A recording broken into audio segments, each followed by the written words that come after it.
Praise Jesus. Praise the King of Kings and the Lord of Lords. My dear friends, Jesus Christ is Lord. Amen. God sent me here today to preach to you the word of Jesus Christ. Hoping that some of you will give your life to Jesus Christ today.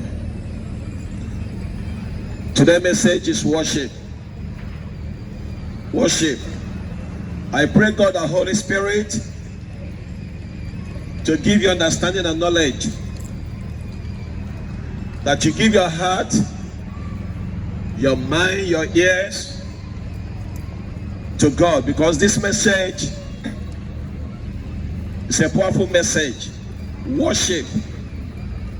Worship is a privilege to serve the living God. Amen.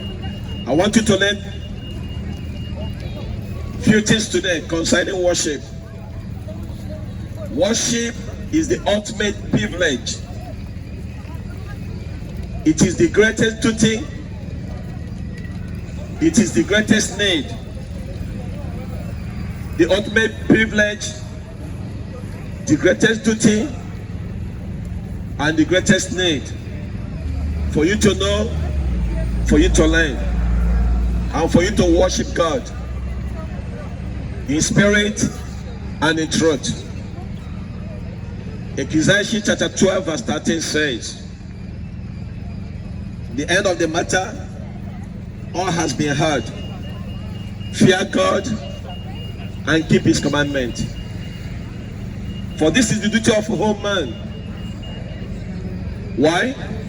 In verse 4 it says, for God will bring every deed into judgment with every secret thing, whether it is good or evil. That's why you need to know today that your duty as a man and woman is to fear God, number one. Number two is to keep his commandment. Fear God and keep his commandment. And to worship a living God, to worship Jesus Christ, because he's the one that stepped out of glory and came to this earth and died for us. Why worship so important? Simply this: we become what like what we worship. You see why worship is very important? You friend, you become like what you worship. The Bible tells us that when a man makes an idol and worship that idol, he himself becomes like that idol. He becomes an idol worshiper.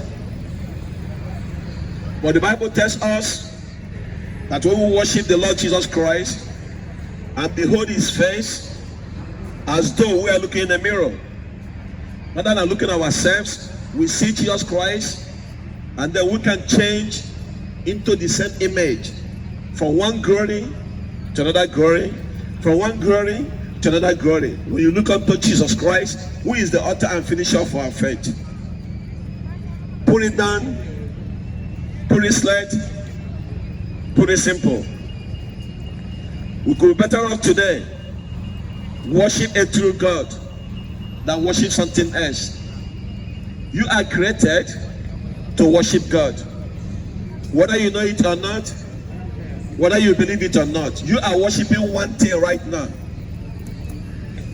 Either you're worshiping your money, you're worshiping your job, you're worshiping your beauty, you're worshiping your gym, you're worshiping your music. You are built, you are created to worship one thing. And when a man is not worshiping God, guess what? He's worshiping himself. He's worshiping what God have created. And so there's a classic story concerning worship in the Bible. I think it is one of the finest stories in all the Bible that tells about worship. In John chapter 4, it's about a woman who have a wasted and ruined life, a woman who was the rubbish heap of life, a woman who have unsatisfied desires, a woman who had an affair to affair, marriage to marriage, a woman who was trying to find satisfaction, But she never find it because there's no satisfaction in pressure. You can never be satisfied in pressure until you find the biblical worship that I'm preaching to you today. Listen to what the Bible tells us in John 4 verse 3 and following. Speaking of Jesus Christ, in verse 3, he left Judea and departed again for Galilee, and passed through Samaria. Now, Samaria was a city where they hated our Lord Jesus Christ. They hated the Jews, and the Jews vice versa. They returned back to them the same favor. And so Jesus Christ was traveling to Samaria, and I believe purposely to go and meet this woman and to tell this woman about himself. May I tell you today that Jesus Christ is here today and he wants to show himself to you. Only if you are willing to open your heart and your mind and your soul to the Holy Spirit of God today. Verse 5. So he came to the town of Samaria called Sidon, near the field that Jacob had given to his son Joseph. And Joseph's well was there. So Jesus Christ was worried as he was from his journey. He was sitting beside the well. The Bible said that this was at the 6th hour. Verse 7, a woman from Samaria came to draw water. Jesus said to her, give me a drink. For his disciples have gone away into the city to buy food. The Samaritan woman said to him, how is it that you, a Jew, ask for a drink for me, a woman of Samaria? For the Jews have no dealing with Samaritans. Do you know that Jesus Christ is the biggest equalizer? It doesn't matter whether you're a Jew, you're Samaritan, you're Gentile, whoever you are today, God loves you. God does not pick color as we pick color. We say this is white, this is black, this is orange, this is purple. Not with God. God likes all colors, and that's why God give us the rainbow. Listen to what Jesus Christ said to her. Jesus Christ answered her, verse 10. If you have not the gift of God, and who is it that is saying this to you? Give me a drink. You could have asked him, and I could have give you a living water. A living water. Verse 11, the woman said to him, sir, you have nothing to draw water with, and the well is deep. Where can you get the living water? Listen to this, verse 12. Are you greater than our forefather Jacob? He who gave us the well and to drink from it himself, and has did his sons and his livestock. Verse 13, Jesus Christ said to her, everyone who drinks from this water will be thirsty again.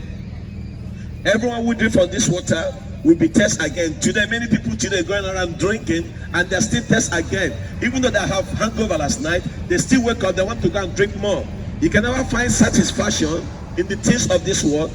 Jesus Christ is the greatest man made. Amen. Verse 14. But whosoever drink of this water that I will give will never be thirsty again. The water that I will give to him will become in him a spring of water, weighing up to what? To eternal life.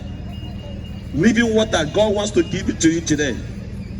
And when you drink this living water, Jesus Christ said that this water will weigh up to eternal life. Don't you want that kind of water? Verse 15, and the woman said to him, sir, give me this water so that I will not be thirsty, or I have to come here again to draw water. Jesus Christ said to her, go and call your husband and come here. The woman answered him, I have no husband. Jesus Christ said to her, you are right in saying I have no husband. Now watch this. For you have 5 husbands, and the one that you have now is not your husband. What you say, it is true. May I tell you today that God is a mind reader? God knows the things that you have hidden in your closet. You can never hide away from God. He knows your heart. He knows your heart, my dear friend. Here is Jesus Christ telling this woman that you have 5 husbands. This is a secret thing that she have kept. Many of you today have secret things that you are keeping from God. But may I tell you today, you better come clean to God. You can't do pick and pull with God. God knows you, my dear friend. Come out from the closet today. Verse 19, the woman said to him, sir, I perceive that you are a prophet. And then she took up this subject of worship. Listen to what she says. Our forefathers worship on this mountain, but she said that Jerusalem is the place where people ought to worship. Verse 21, Jesus Christ said to her, Believe me. Have you believed Jesus Christ? Jesus Christ is speaking to this woman and is speaking to you and me today. Believe me. Have you believed in him? Have you believed the one that died for you? Jesus Christ said to her, believe me. Now watch this, for the hour is coming. When they die on this mountain, Mount Jerusalem, you worship the Father. Verse 22, you worship what you do not know. We worship what we know. For salvation is for the Jews, but the hour is coming, and now is here. Watch this, when the true worshippers will worship the Father in spirit and in truth. For the Father is seeking such people to worship him.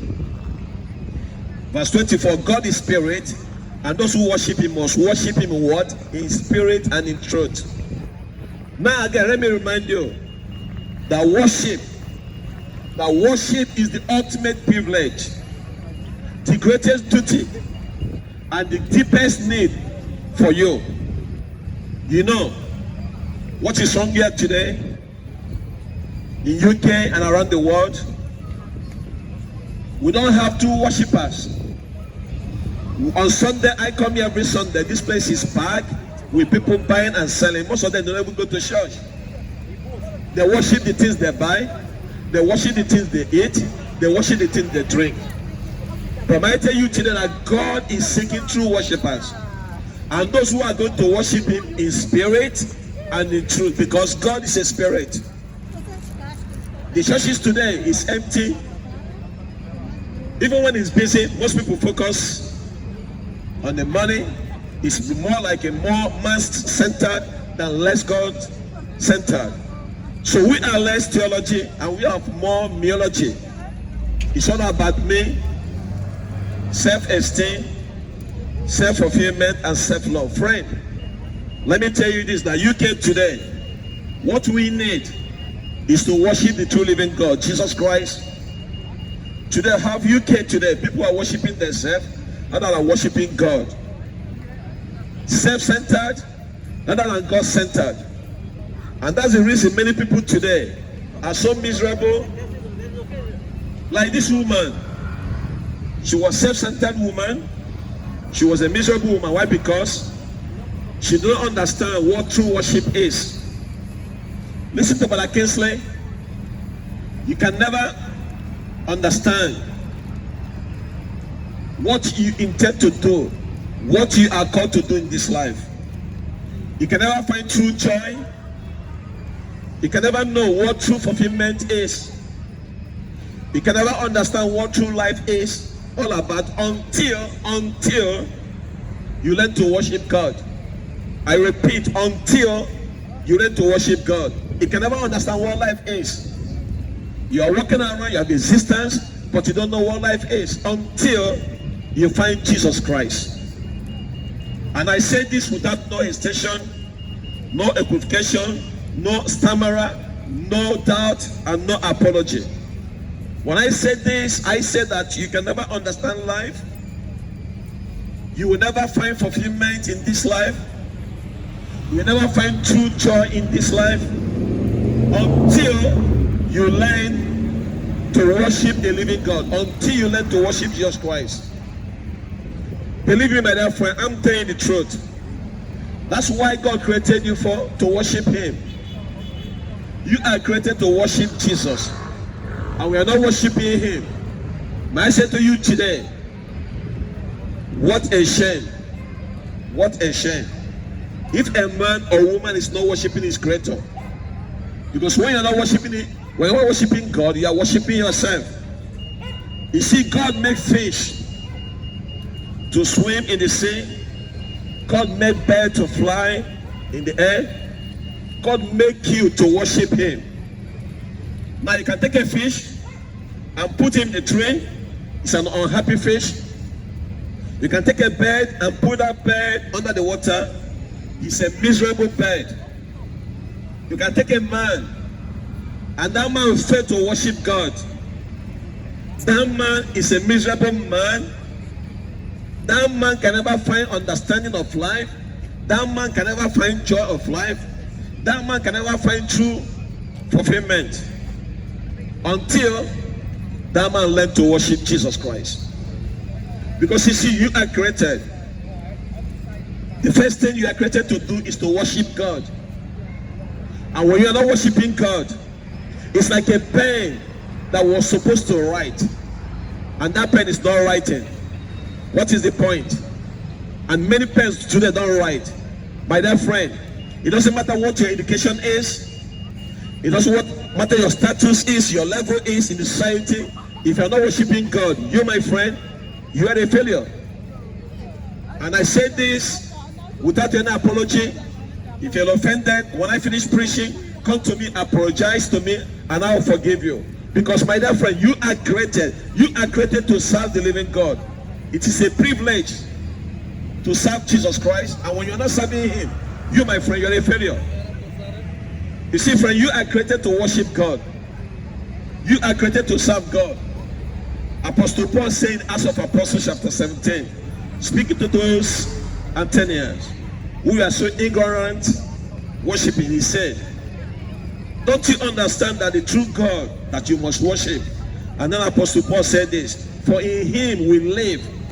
Speaking of Jesus Christ, for in Him we live and we move and we have our being. He is our element.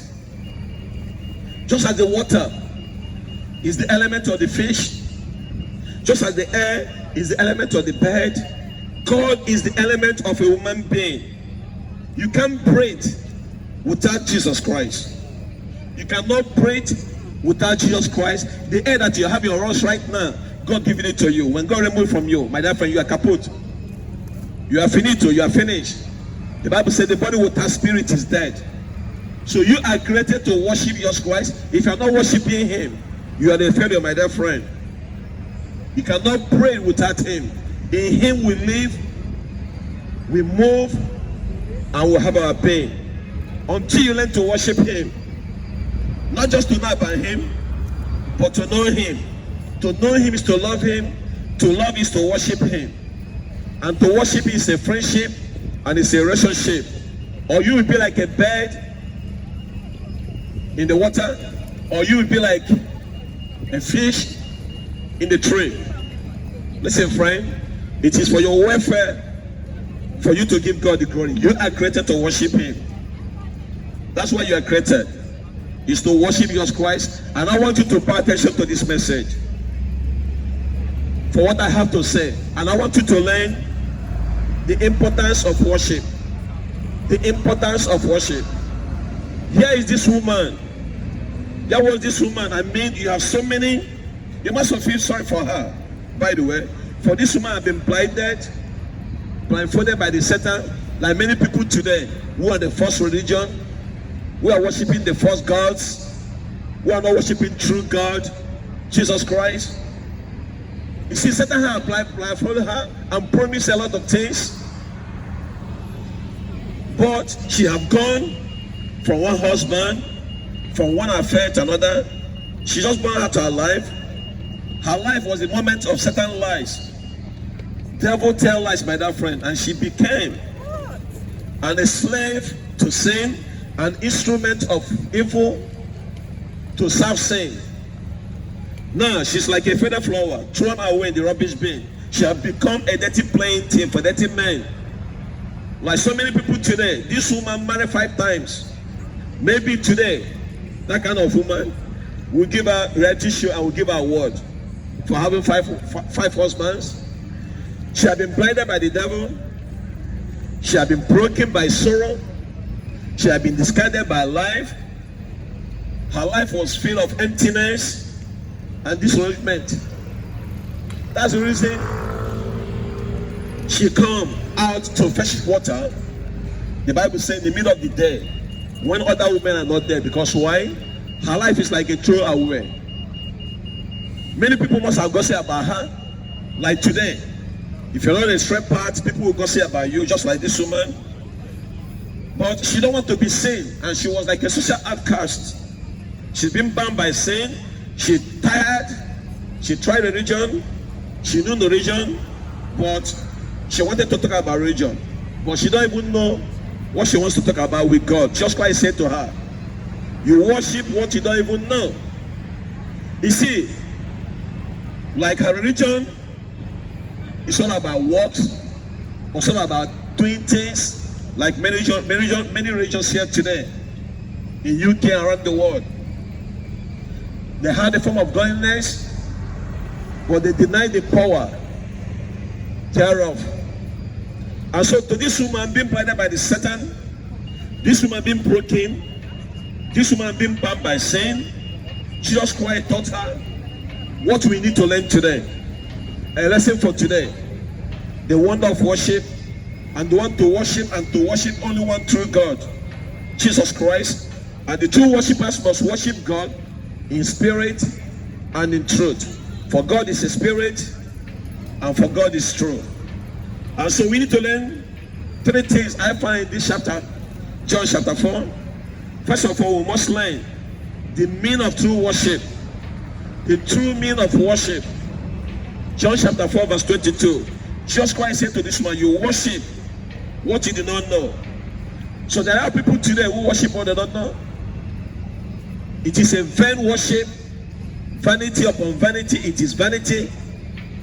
If you are worshiping God in vanity, what is the point, my dear friend? Because you see, they do not understand what they worship. They don't understand the meaning of worship.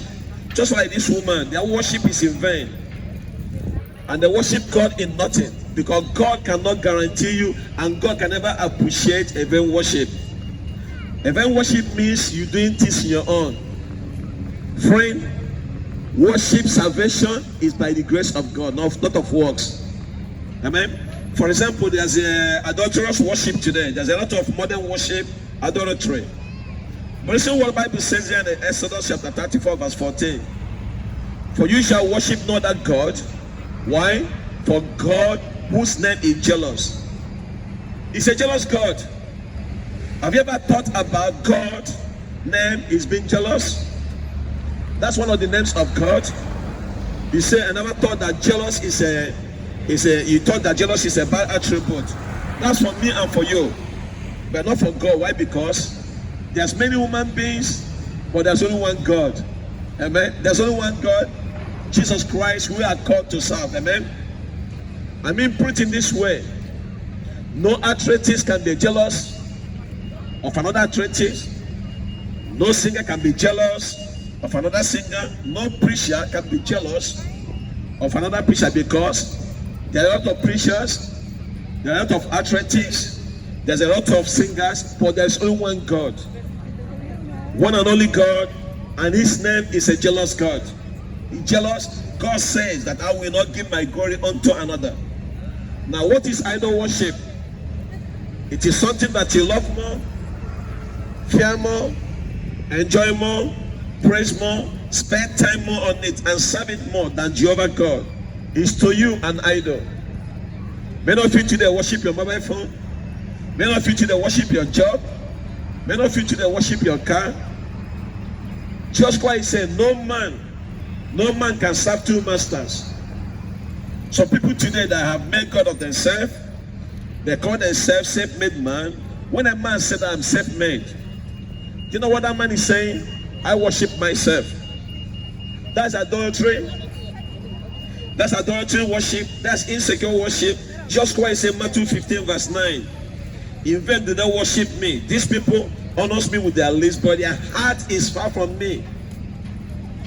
These are the people today who are living here today, as if Jesus Christ had never died, as if Jesus Christ had never risen. He says to them, these people honors me with their lips. God bless you, sir. Have a blessed day. Amen. God bless you. Amen. So Jesus Christ said to them, these people honors me with their lips, but their heart is far from me. Their heart is far from me. When you are worshiping God, you are not worshiping God in truth and in spirit. You are far away from God. Far away from God. So we need to know what is the true worship today. Because there's a lot of injurious worship. Those people are trying to worship with unconfessed and unrepented sin in their heart and in their lives. Jesus Christ said, Matthew 5 verse 23. If you bring a gift to the altar and remember that your brother has something against you, leave your gift there before the altar and go your way. So there's a first principle. He said, first go and reconcile with your brother, and then you can come back and offer your gift. In other words, God don't need your gift if you have grudges, if you have enmity in your heart. He said, leave it there. Go and make peace with your brother, and then come back and make your offering. So you see, just by spoke of pen worship, idolatrous worship, insecure worship, iniquitous worship. What is wrong with this kind of worship? What is worship? What is true worship? What is the meaning of worship? True worship is adoring and contemplating of God through Jesus Christ. True worship is all that is I am in Him, and all that is in me. My body, my soul, and my spirit, responding to God the Father, the Son, and the Holy Spirit. In my mind, with my emotion, with my will, with all my heart, lifting up to Him in worship, in praise, in adoration, in thanksgiving. You see the word here, worship, in English? It's a combination of two words. Word, worship. So Jesus Christ is what our worship. You see, my dear friend, in Revelation chapter 5 verse 12, speaking of those in heaven worshiping Him, do you know what they're saying? They were saying with a loud voice, worthy is the Lamb that was slain to receive power and wealth and wisdom and might and honor and glory and blessing. That's what people in heaven today are doing. They're worshiping God, they're glorifying Him. All the honor, all the power, majesty, glory, and honor belongs to Jesus Christ. That's why, my dear friend, you need to worship God now that you are living, so that when you die, you can continue that worship. If you live your life outside Jesus Christ, when you die, you will not see Him, my dear friend. And that's why today you need to learn what worship is. Let me also tell you something I want you to learn. And I want you to understand the way or the value of God. God bless you, sister. I repeat that. Let's pray. No, He's gone right now. Do you believe? You believe in God? In Jesus' name. What's her name? Michelle. In Jesus' name. Rochelle. In Jesus' name. I use as a point of contact to Sister Rochelle. I rebuke that COVID right now in her life right now. In the mighty name of Jesus. I come against that demonic forces. I come against that fear. I come against that sickness. I rebuke it in Jesus' name. I plead the blood of Jesus Christ over her life. I come against every work of the darkness. I come against every sin in her life. I rebuke any hindrance over her life right now in her health. In the mighty name of Jesus Christ. I say, go in Jesus' name. Go in Jesus' name. Go in Jesus' name. In the mighty name of Jesus. What's her name, please? AJ. Kiona. Indi. AJ Kiona Indi. I rebuke Mother Arianda. I rebuke that COVID right now in the mighty name of Jesus. Masheka, Makayeka Makase. I rebuke it in Jesus' name. I cover them right now with the blood of Jesus Christ. I come in agreement with my sister. Whatever we lose on this earth shall be lost in heaven. We lose that secret right now in the mighty name of Jesus Christ. I plead the blood of Jesus Christ over their life, oh God. Father, do it, oh God, for you. Send your word, and your word heal our sickness and diseases in the mighty name of Jesus. We pray. We say amen. Amen. It is not. Come back and give me testimony. Forget about that. Sister, you are here. If this prayer cannot work for you as a Christian, it can never work. Just have faith in God. Amen. Thank you very much. Amen. Jesus Christ is Lord. Amen. Thank you, Jesus. Thank you, Jesus. So, my dear friend, talking about worship. Oh la la. Thank you, sir. God bless you, sister. God is faithful. Talking about worship, you must worship God. Amen. Jesus Christ is God. And if you're not worshiping God, you're worshiping yourself. So here's indication for you to see. Because this word worship means Jesus Christ is worthy to be worshipped. You see, what you value is what you fix your eyes on. Worship is giving God the glory, magnifying His name, adoring Him with all your soul, your spirit, and your mind, and giving all the glory. You see, where your heart is where your treasure is, my dear friend. Do you have a desire to worship Jesus Christ? You see, because if God is not valued to you, that's why you don't worship him. Worshiping God is loving God. Worshiping God means God is precious to you, more than gold and silver. Worship is all about me responding to him. The meaning of worship, my dear friend, I want you to see today the method of worship. Jesus Christ said in the book of John 4 verse 23 that you must worship the Father in spirit and in truth. He said this in response to her question. She wanted to get this theologian debate going on as where the true place of worship is. She said, our fathers worship in this mountain. So she's talking about Samaria at the mountain Gerizim, where they have another arrival altar to another altar that is built in Jerusalem. She said that you ought to worship in Jerusalem. So where is the right place to worship? Jerusalem or in Samaria? Like many people today, sometimes I want to get people saved, they will start telling me which church you go to. They want to argue. They want to find out which church you go, just like her. That kind of argument about religion, where is the right place to worship? Who has the right place to worship? Where is the place to worship? What's the significance of these two places? They were in Samaria and the mountain Gerizim. Samaritans who worship there, that the worshippers who just detected most of the Bible, all they have accepted is the Torah, what we call the 5 books of the Pentateuch, Genesis, Exodus, Leviticus, Numbers, and Deuteronomy. But they do not believe the rest of the Bible. So they have the kind of different kind of worship going on over there in Samaria. I call that ignorant worship. Many people today, they worship ignorant. They're not worshiping the true God. If you're not worshiping Jesus Christ, you are worshiping ignorant. Your worship is in vain until you come to God. Until you come to Jesus Christ today. Amen. Now the Jews worship in Jerusalem. The worshippers, they believe in all. They believe in Moses. They believe in the prophet, the Psalm. They believe in all. They know everything. But guess what? They don't have love. Because they know theologically, they had the truth, they had the letters, but the Bible said the letter kills, but the spirit gives lives. Now, they have what they call dead orthodoxy. In Samaria, they have what they call spiritual worship, but that worship was in their ignorant. They're worshiping what they didn't know. In Jerusalem, they have the truth, but they do not worship in spirit. Do you see the two contrasts? And Jesus Christ said the hour is coming. And now it's here. You are not going to say this is the place or there, but you are going to worship God out of your heart in spirit and in truth. He is. There's no substitute between the other. You must worship God what? In spirit and in truth. So yeah, Jesus Christ combining two sides. You have to worship in spirit, and then you have to worship in truth.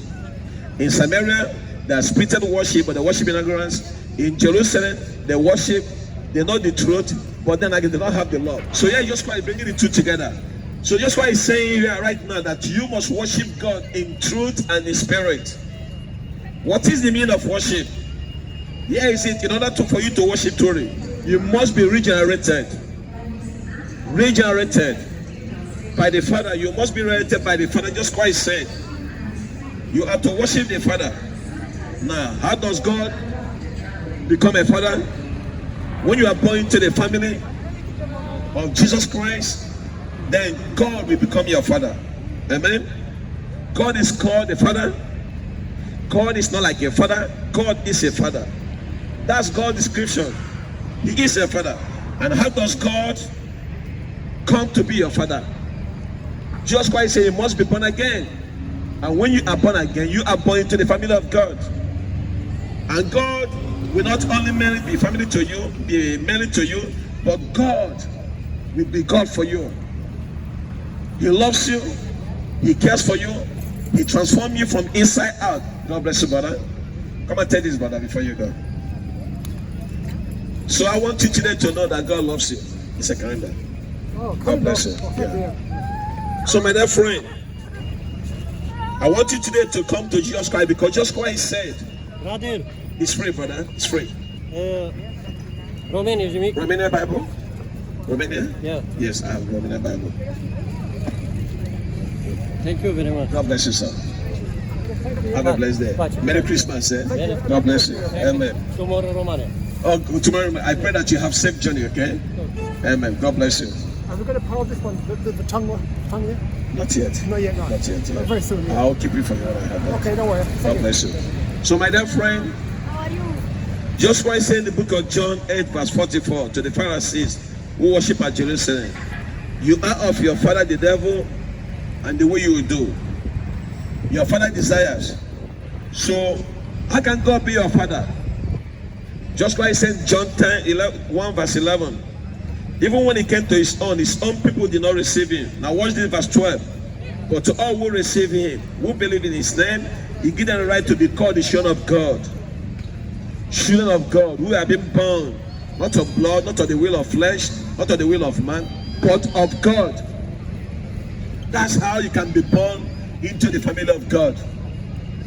When you receive Jesus Christ, when you believe in his name and everything that he stands for, then he will give you the right to be called the Son of God.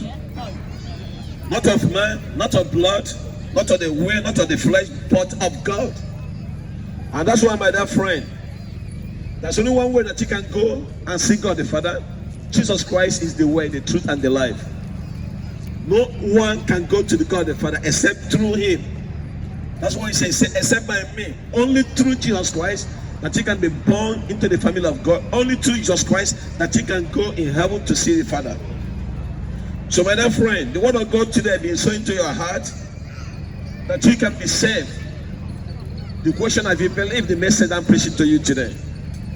Because only through the word of God that you can be born again. Only through the word of God that you can be born into the family of God. And when you are born into the family of God, you have the nature of God, the Spirit of God. And then you can cry out, Abba Father, means Daddy Father. Number one, you must be regenerated by the Father to worship. In other words, you cannot worship God if you don't have the Holy Spirit of God. If you worship God, not have the Spirit of God, you are worshiping in vain. I repeat, when you worship God without the Holy Spirit of God, you are worshiping in vain. You are just lost person until you get saved. So you must be regenerated by the Father to worship. And you must worship the Father. And to worship the Father, you must know the Son, the Messiah. You see, my dear friend, who that woman met on that day at the Jacob's well to know the Lord, who is the living water, who is the water of life, who can generate you, who can make you to be born into the family of God. True worshippers, my dear friend, worship God in spirit and in truth. In other words, if you don't have the Spirit of God living in you, you can worship God in truth, and you can never worship God in spirit.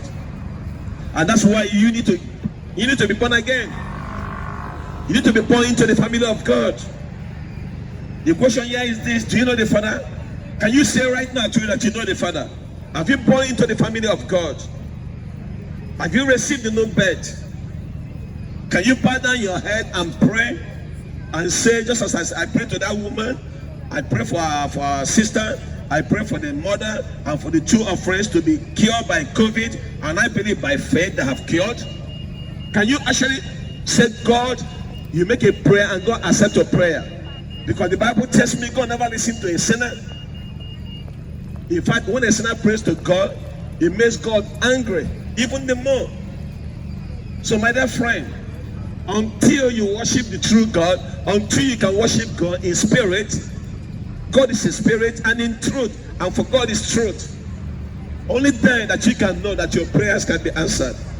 Otherwise, you are doing vain worship.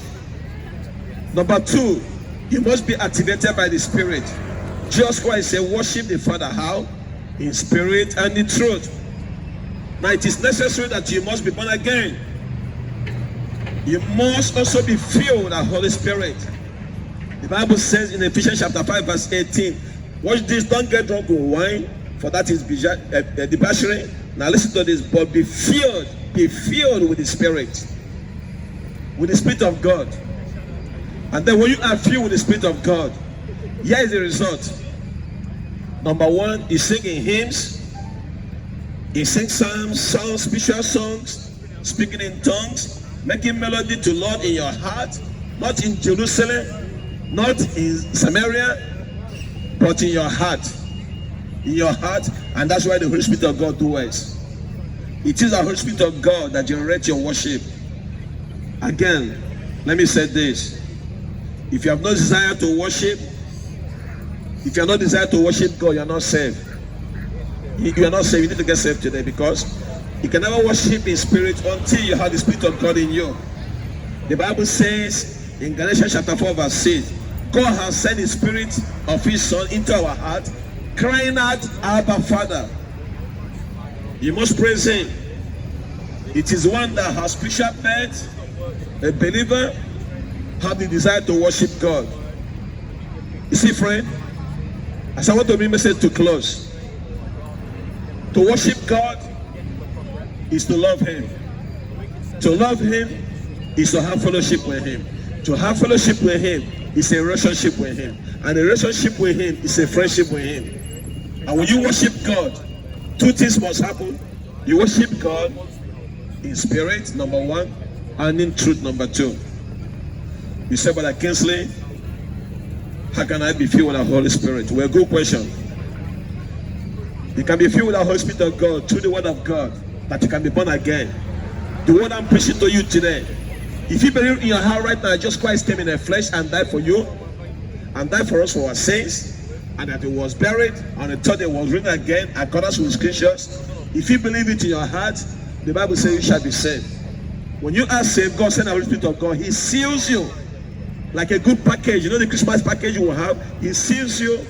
The Holy Spirit of God comes in you to live. It doesn't shake out. It remains in you forever. You have been marked out as a child of God. Just Christ said, when you have the Holy Spirit of God, you never speak. No one can ever speak of himself until he tells the things of mine. So the Holy Spirit of God will come inside you and teach you the things that you need to know. And then you can glorify God in spirit and in truth. My dear friend, your desire is to get regenerated by the Father. Number two, you must be activated by the Spirit. Number three, now, you must be regulated by the Word. You worship the Father, how? In spirit and in truth. Now, one is not substitute for the other. Some people today have all the spirit worship. They can sing, they can dance, they can clap hands, but they don't have the Word of God, because they don't study the Word of God. But just quite say, you must worship God in two ways. Two things going on there at the same time, in spirit and in truth. And if you worship in spirit and not in truth, you become a fanatic. If you worship in truth and not in spirit, you become a Pharisee. If you worship in spirit and in truth, you become a worshiping Christian, a true worshiper that worship God the Father in spirit and in truth. Those are the kind of worship God the Father is looking for. And I thank God that I can worship God in spirit and in truth. Hallelujah. Because when you are spirit filled, that's the way to worship God. When you are filled with the Word of God, that's the way to worship God. The psalmist says, Psalmist chapter 145 verse 18, the Lord is near to all who call on Him. Have you called on Him? The Lord is near to all who call on Him, and to all who call on Him is truth. That's the reason why two worshippers worship God in truth. Firstly, you must know the meaning of worship. Secondly, you must understand the method of worship. To worship God the Father is in spirit and in truth. Thirdly, I want you also to see the motive for worship. That's very, very important. The motive for worship. How important it is. Well, John 4 verse 23, it says, Father is seeking such people to worship Him. Are you seeking God today? Or are you running away from God? Do you know God is seeking you? The Father seeks such to worship Him. You see, God is God of love. God is God of kind. God is seeking you today. Jesus Christ stepped out of heaven to seek that which was lost and to save them. God wants to save you today. The question is this: are you willing to open your heart to receive Jesus Christ today as your Lord and Savior? That's a question you need to ask yourself today. You say, Brother Kingsley, why did God create us? When God created you to serve Him. Amen. If you're not serving Him well, the angels in heaven are doing better than you. God created you primarily to do what? To serve Him, to know Him, to love Him, and to worship Him. Have you ever met that need that why God created you? Have you offered your heart to Jesus Christ? Have you needed to raise your hand up and say, God, thank you for creating me? God seeks those who worship Him. God is seeking your heart today. What a great motive to know that we can praise Him, that we can give Him all the glory, and then we know my prayers have been answered. What a living God. What a privilege to serve a living God. Messiah Jesus Christ, Yeshua. Jesus Christ, the King of Kings and the Lord of Lords. My dear friend, your greatest need is not money, it's not sex, it's not pride. Your greatest need is to worship Jesus Christ. We are serving a living God. What a privilege to know that my God, my Redeemer liveth. My dear friend, give your heart to Jesus Christ today. Remain blessed in the mighty name of Jesus. Jesus Christ is Lord. Amen. Hallelujah. Hallelujah. Amen. Amen. Jesus Christ is Lord.